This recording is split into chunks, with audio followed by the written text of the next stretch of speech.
आज वो भगवाधारी, वो केसरिया रंग, उस हरे रंग को मिटाने के चक्कर में इस देश के शांति और सम्मान के प्रतीक इस सफेद रंग को भूल रहा है। वो भूल रहा है उन डॉक्टर्स को जो पूरे दिन 36-36 घंटे की ड्यूटी देते हैं, इस सफेद कोट को पहने हुए पूरे दिन और रात अपनी देश की सेवा देते हैं। और उन्हीं में से एक फीमेल डॉक्टर जो ऑन ड्यूटी 36 आवर की ड्यूटी दे रही थी, जिस दौरान मिडनाइट में उसका रेप होता है एंड मर्डर हो जाता है। और इतना होने के बाद भी बात यही नहीं रुकती, सेम चीज उत्तराखंड में भी हुई दूसरे दिन, और यही चीजें जो अत्याचार है वो चलते जा रहे हैं। उससे पहले जो ऑल इंडिया एंट्रेंस एग्जाम होता है नीट का, जो आपको एडमिशन दिलाता है एमबीबीएस जैसे कॉलेजों में एंड एमबीबीएस जैसी डिग्री में, उसी में स्कैम हुआ, उसी में आप फ्रॉड कर कर गलत डॉक्टरों को एडमिशन दे रहे हो, और बाद में फिर वही रेप का केस, सब मामले कोर्ट में जाके अटक जाते हैं, बट कोई न्याय नहीं। Hello everyone, I am Sudhanshu Kunjot, first year MBBS student at GMC Ratlam. और आज की ये वीडियो उन सभी देश नागरिकों के लिए महत्वपूर्ण है, चाहे आप कोई नीट एस्पायरेंट हो, आप जेई मेंस का एग्जाम दे रहे हो, आप उनके पेरेंट्स हो, गार्जियन हो, या फिर कोई नॉन मेडिको हो, कोई भी आम जनता हो या नागरिक हो, आप सभी को ये वीडियो पूरा देखना है। इस वीडियो में मैं आपको वो सारी घटना जो आरजीकर मेडिकल कॉलेज में हुई है, जो एक फीमेल डॉक्टर के साथ हुई है, और क्या सम्मान इस देश में उन डॉक्टर्स को मिल रहा है, जो डॉक्टर्स भगवान का दूसरा रूप बनकर दिन रात सेवा कर कर आपके और आपके परिवार को बचा रहे हैं, क्या उनके साथ जो अभी हो रहा है वो सही है या नहीं। ये वीडियो देखने के बाद आप एक बार कमेंट बॉक्स में जरूर बताना। एंड मैं वो पूरी घटना जो अभी आरजीकर मेडिकल कॉलेज में हुई है, उससे पहले जो नीट 2024 का स्कैम हुआ उसके बारे में भी बात करूंगा कि कितनी फर्जीवाड़े से इस देश में डॉक्टर बन रहे हैं और बनने के बाद भी उनका क्या हाल है। इन सभी टॉपिक पे मैं बात करूंगा। तो ये वीडियो जो है वो आप सबके लिए बहुत इंपॉर्टेंट है, और अगर आप एक नीट एस्पायरेंट हैं तो ये आप सबके लिए एक लाइफ चेंजिंग वीडियो होगा, क्योंकि आपके जैसी ही एक लड़की आज से 8-10 साल पहले जब क्लास 10th में थी, एक सपना देखती है डॉक्टर बनने का, और अपने पापा से कहती है, पापा I want to become a doctor. उस सपने को देखने के बाद 3 से 4 साल, जैसे अभी आप मेहनत कर रहे हो उसी तरह से मेहनत करती है, ऑल इंडिया लेवल के नीट AIPMT एग्जाम को पास करती है और एमबीबीएस कॉलेज में एडमिशन लेती है। 5.5 साल की टफ एमबीबीएस 19 सब्जेक्ट को पास कर कर क्लियर कर कर वो एमबीबीएस कंप्लीट करती है। और यहीं ये सफर खत्म नहीं होता, इसके बाद वो नीट पीजी का ऑल इंडिया लेवल का टफेस्ट एग्जाम देकर नीट पीजी के एग्जाम को क्वालिफाई कर कर as JR doctor, junior resident doctor, वो गवर्नमेंट मेडिकल कॉलेज कोलकाता में जो वेस्ट बंगाल में है वहां पर ड्यूटी देती है। फर्स्ट ईयर का पीजी करने के बाद सेकंड ईयर पीजी में जब उसकी 36 आवर की ड्यूटी रहती है रेगुलर, कोई भी इंटर्न डॉक्टर हो, पीजी डॉक्टर हो, उन सब की 24 में से 20-20 घंटे, 36-36 घंटे ड्यूटी लगाई जाती है। तो वो 36 घंटे की ड्यूटी दे रहे थे रेगुलर, और उन 36 घंटों की ड्यूटी में उन्होंने एक दिन रात को अपने पेरेंट्स से, अपनी मम्मी से ये कहा कि हाँ मैं हॉस्पिटल में हूँ, मैं सेफ हूँ और मैं अपनी ड्यूटी कर रही हूँ, मैं अपना काम कर रही हूँ। देन ये कहने के बाद आराम से सोचो आप, शांति से वो पेरेंट्स सो गए, क्योंकि उनको लगा कि हमारी बेटी सेफ है।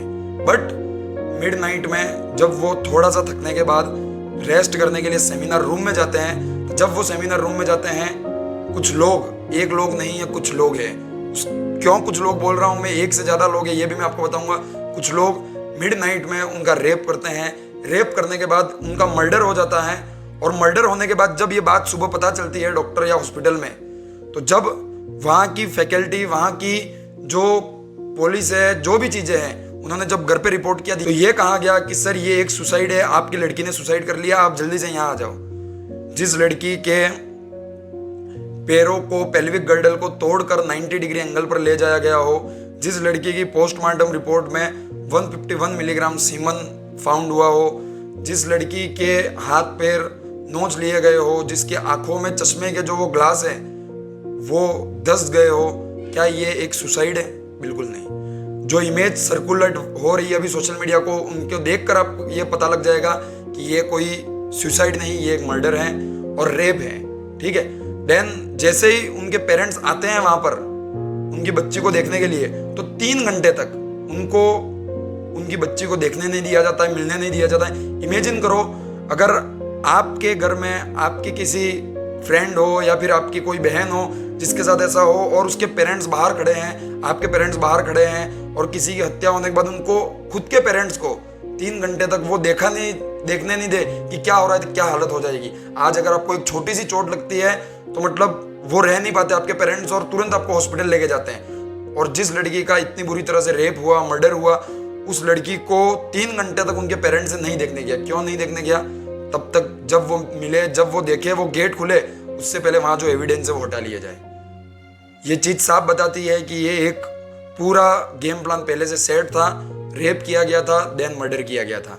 और जैसे ही मिलते हैं, ऐसी हालत देखकर मतलब आपने बहुत सारी इमेजें देखी होंगी, मैं इस वीडियो में शो नहीं कर सकता हूँ, जिसमें आप देखकर आपको खुद को एक बार आपके आंखों में आंसू आ जाएंगे कि क्या हो रहा है ये।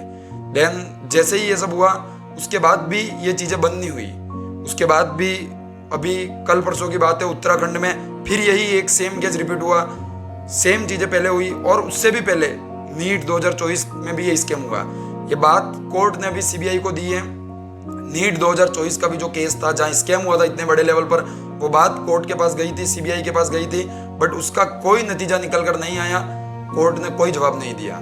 अगर इस केस में भी ऐसा ही हुआ तो अब चुप नहीं रहेंगे। ये जो डॉक्टर हैं, जो भी प्रोटेस्ट कर रहे हैं, जो स्ट्राइक पे लगे हुए हैं, वो अब चुप नहीं रहेंगे। उन्होंने सबने अपनी ड्यूटी देना, जो सेवा वो दे रहे थे हॉस्पिटल में, वो देना बंद कर दिया है। और नहीं भी किया है तो अब और करेंगे।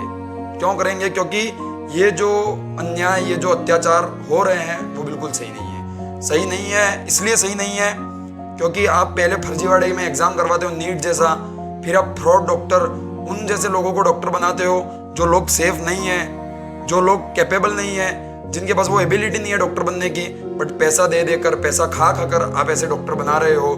जो लड़के 3-3, 4-4 साल से मेहनत कर रहे हैं, दिन रात घिसाई कर रहे हैं, अपने माँ बाप का लाखों में पैसा लगा चुके हैं, उनका सिलेक्शन ना करवा के आप जो कैपेबल ही नहीं है उन लोगों को डॉक्टर बनाते हैं। देन ये केस होने के बाद, इसको बिल्कुल क्लोज करने के बाद, ऐसा केस जहाँ ये देखने को मिलता है कि कोई फीमेल डॉक्टर है जिसका रेप कर दिया गया, मर्डर कर दिया गया है, तो ये सब चीज़ें बिल्कुल फेयर नहीं है। जो हो रहा है इस डॉक्टर पूरी कम्युनिटी के साथ, वो पूरा गलत है। आपने इस पूरे फील्ड को, मेडिकल फील्ड को कचरा बनाकर रख दिया है और अब ये चीज़ सहन नहीं होगी। सरकार को इसके खिलाफ 100% कोई न कोई बड़ा एक्शन लेना होगा। और आपसे मांगा ही क्या है? कुछ सीसीटीवी कैमरा, कुछ गार्ड, कुछ सिक्योरिटी, ताकि हम खुद को सेफ फील कर पाए, जो आप नहीं दे पा रहे हो। तो ये बिल्कुल गलत है। ये जो आप बड़ी बड़ी बातें अमेरिका के बारे में, पाकिस्तान के बारे में करते हो, भारत ने ये कर दिया, वो कर दिया करते हो, जो आपके भारत के अंदर बैठे जो आपके सेवियर्स हैं, उन्हीं को आप सेफ नहीं रखोगे तो आप बाकी बाहर दुनिया में कुछ भी करो, उससे क्या मतलब है, क्या फायदा है? जब आपको बचाने वाले लोग ही सेफ नहीं है, आपको बचाने वाली जनता जो है वही सेफ नहीं है, तो फिर आप बाहर अमेरिका में ये कर दो, वो कर दो, कोई मतलब नहीं है। चाहे उसमें पीएम मोदी हो या फिर राहुल गांधी हो, आप अपने आपसी झड़प में, आपसी बहस में ही लगे रहते हो। पर इस जनता के साथ आज क्या हो रहा है, इस डॉक्टर कम्युनिटी के साथ क्या हो रहा है, इस चीज के ऊपर आपको 1% भी कोई फर्क नहीं पड़ता है। क्यों नहीं पड़ता है वो बात हमें नहीं पता, पर पढ़ना चाहिए। और नहीं पड़ेगा तो सीधी बात है, कोई भी डॉक्टर ऑन ड्यूटी नहीं रह रहा है, सब ने काम करना बंद कर दिया है। और जब काम करना बंद कर देंगे तो आपको पता पड़ जाएगा कि ये चीज़ जो हम कर रहे थे वो कितना इंपॉर्टेंट था। तो आज का वीडियो यहीं ख़त्म करता हूँ, यही सब चीज़ें आपको बतानी थी। और आप एक बार कमेंट बॉक्स में अपनी जो राय है वो जरूर दें। आज का वीडियो यहीं ख़त्म करते हैं। Thank you very much and bye bye.